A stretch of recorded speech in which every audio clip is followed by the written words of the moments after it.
If novels are to serve as windows into time, the book which we will see today will serve as a perfect reflection of what contemporary India looked like in the 2010s. Hi, this is Gautam, and for this review, we'll be looking at this debut novel, Burning by Megha Majumdar.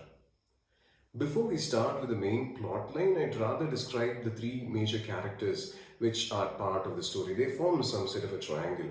So first we have Jivan or Jivan, who is a Muslim girl who lives in a slum in a metropolitan city. Possibly the story is set in Bengal, so I assume it is Kolkata.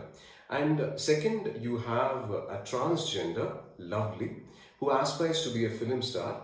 And third person is referred to as PT Sir. Well, PT Sir here was the physical education instructor for Jivan during her school days. So it's about these three major characters, and we talk about a central event in which these three characters converge. The story hits the ground running in the first few chapters. The plot is this: Jivan is accused of plotting a terrorist attack on the railway station. Now, if you look at the evidences, it's actually more or less circumstantial. Jivan appears to pass through the railway station carrying a baggage when the attack was initiated. And secondly, she posts some aggressive comments against the government on Facebook. She comments on certain posts, and at times she sends messages herself. And we also come to know that in her friend list, there is an individual whom she is not very aware of, but he seems to be a terrorist recruiter. So, based on circumstantial evidence, she is accused as, she is the main accused when it comes to this attack on the railway station. So, if you take the remaining two characters, so how do they fit in the plot point? Well, both of them are actually related to Jeevan, so that's how they are. For example, Lovely lives in the same slum as Jeevan, and Jeevan, was teaching English to Lovely. So that's one connection. And the second connection is PT Sir himself. Now, since he was, again, past tense, the physical education trainer during her school days, he appears connected to the story through one more loop. Now, in the following chapters, we see that all the three characters have different storylines and they, of course, eventually get connected. But if you take the main plot line, which is Jeevan's story, it's about how the case evolves, the events which happen in the jail. And, in the disguise of one individual, Jeevan gets a chance to meet a journalist. And it is through narration to the journalist that we get an idea of who Jeevan is, and we get a glimpse into her story. And for Lovely's story, you try to understand her day-to-day activities, and then she recollects her past, and then we have our PT Sir. So these three stories converge when the case reaches its climax. Now, discussing the main themes of the book, these three characters represent, the three corners of triangle, in representing different individuals who are in the society.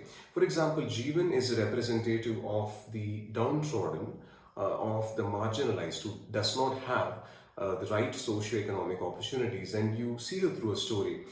They had to abandon their village because they had to mine coal, and if you think about this, usually the benefits of a large-scale hydroelectric power plant project or a mining project doesn't really help the village where the project actually goes on, but rather it is going to serve a city which is set way apart. So that is a question of location. A city never gets evacuated for the construction of a mine or hydroelectric power plant. Then we get instances where her father gets affected by a very severe disease, and how she grows up in the slum, not having proper contacts, because once you don't have the right contacts in a society, it's very difficult to climb up both the social and the economic ladder. So we get a glimpse of the marginalized and downtrodden through Jeevan's life.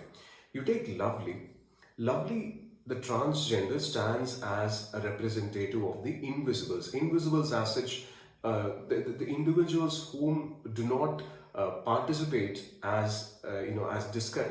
do not participate, or we really do not discuss about them, not just in terms of policy but even in day-to-day activities. The society seems alien to them.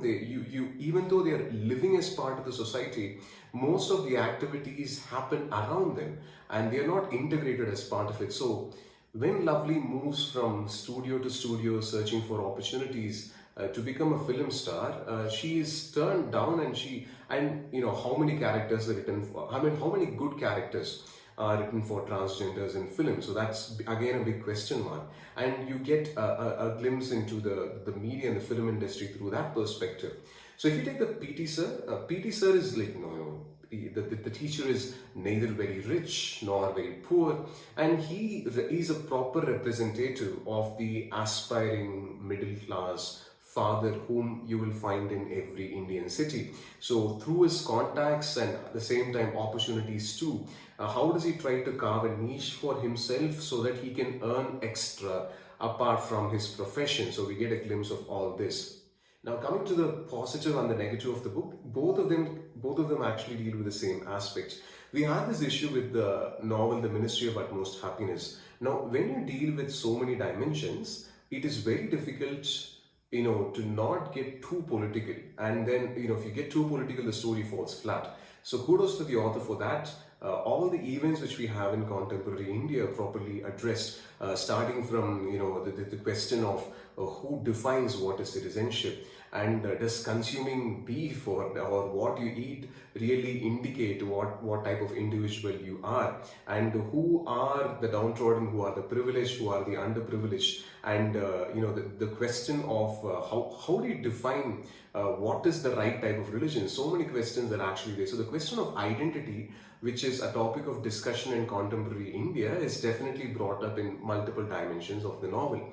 But at the same time, when you deal with so many facets, there is always this challenge that it may not be possible that everything is given the right space in the chapters. So that is one negative. Maybe that could have compromised, or maybe the novel could have been more elaborate with possibly even doubling the size of the novel. But still, that's something which we can definitely excuse, considering the fact that this is such a wonderful work. And to wrap up the review, I just like to finish with this. That's the major theme of the book. Now, when you say something, rather than really investigating whether the opinion or the idea put forth is valid or invalid, reasonable or unreasonable, today the discussion is more about who you are. Okay, when you say something, okay, so a person X says so and so because he belongs to this religious identity, caste identity, linguistic identity, national identity, or political identity. So, in the question of finding the right identity, we are losing track of the opinion or the conversation, even if the conversation was right or reasonable. That's it for today's review. Go get the book and enjoy yourself. Bye.